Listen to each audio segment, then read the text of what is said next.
কখনো বলছেন 18,000 চাকরি দিয়েছি। প্রত্যেকটি দপ্তর মিলিয়ে এই পর্যন্ত প্রায় 18,500 চাকরির ব্যবস্থা করেছে, আর না হলে চাকরির প্রসেসিং চলছে।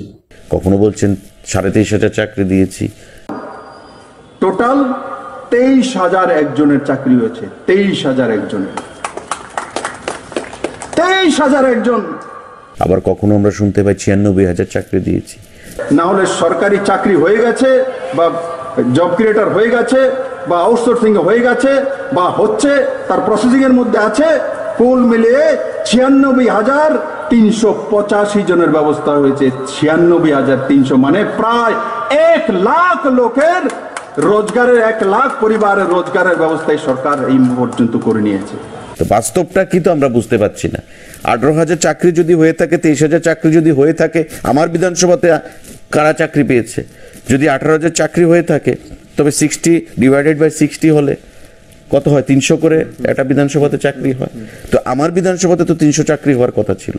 তবে এই 300 চাকরি কারা পেয়েছে আমি তো জানি না। বলো, লিস্ট বের করে দিক যে এই 300 চাকরি মজলিশপুরে এরা পেয়েছে, কর্মসংস্থান এদের হয়েছে, আমি তো জানি না।